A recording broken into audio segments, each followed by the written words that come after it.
अस्सलामुअलैकुम। Welcome to my YouTube channel.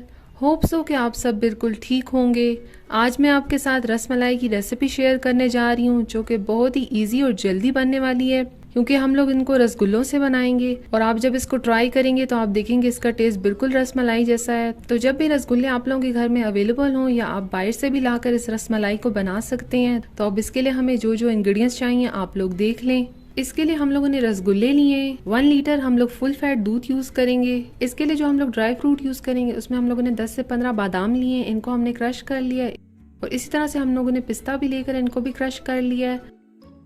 Half cup इसमें हम लोग चीनी यूज करेंगे, हाफ टी स्पून इसमें हम लोग इलायची यूज करेंगे। तो अब रेसिपी को स्टार्ट करते हैं, लेकिन उससे पहले अगर आपने अभी तक मेरे चैनल को सब्सक्राइब नहीं किया तो काइंडली सब्सक्राइब कर लें और साथ ही बेल आइकन को जरूर प्रेस कर लें। इससे हर नई वीडियो की नोटिफिकेशन आप लोगों को सबसे पहले मिल जाएगी। रसमलाई बनाने के लिए सबसे पहले हम लोगों ने दूध को बॉईल कर लेना है। यहाँ पर हम लोग फुल फैट दूध यूज कर रहे हैं।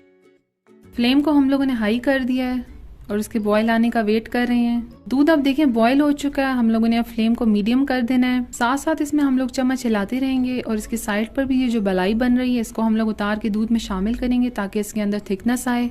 दूध को अब हम इतना पकाएंगे कि ये तकरीबन हाफ हो जाएगा। फ्लेम को हम लोग लो टू मीडियम रखेंगे ताकि दूध अच्छे से पक कर थिक भी हो जाए।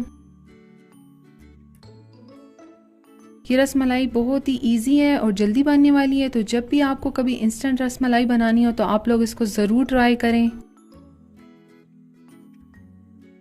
कंटिन्यूसली हम लोग इसको देखें 15 मिनट से इसी तरह पका रहे हैं और ये देखें अपनी क्वांटिटी का थोड़ा कम भी हो रहा है और आहिस्ता आहिस्ता इसका देखें कलर भी चेंज हो रहा है।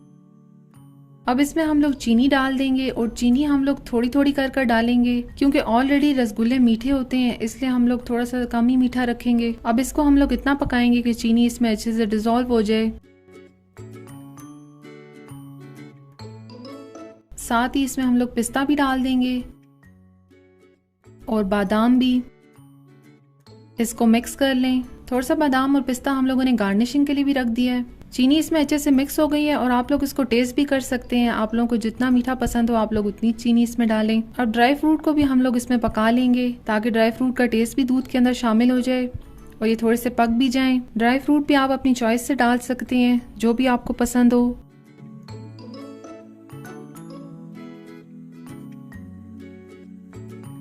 पंद्रह मिनट और हो गए हैं इसको पकते हुए और देखें इसका कलर भी चेंज हो चुका है और ड्राई फ्रूट भी इसमें पक चुके हैं। अब इसमें हम लोग इलायची डाल देंगे।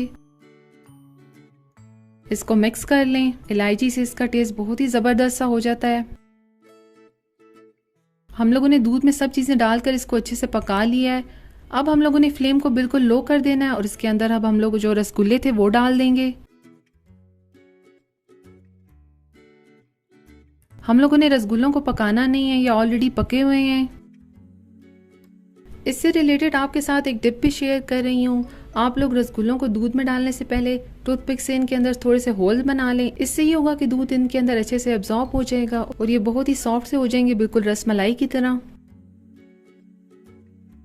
1 से 2 मिनट हम लोगों ने इसको और पकाया। फ्लेम को हम लोग बंद कर देंगे और इसको अब हम लोग 4 से 5 घंटे के लिए फ्रिज में रख देंगे ताकि दूध इसके अंदर अच्छे से सोक भी हो जाए। और वैसे भी रसमलाई थोड़ी ठंडी ठंडी सी अच्छी लगती है। फ्रिज में रखने के बाद देखें रसमलाई बिल्कुल सेट हो गई है और ये देखें रसगुल्ले भी कैसे फूल गए हैं। अब इसको हम लोग डिश में सर्व कर लेंगे।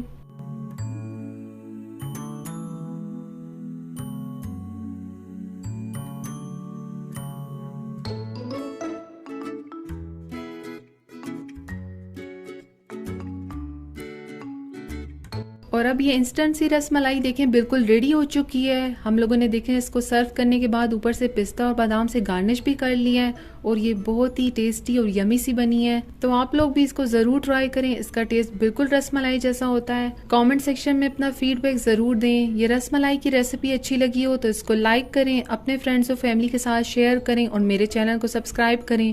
Thank you. अल्लाह हाफिज़।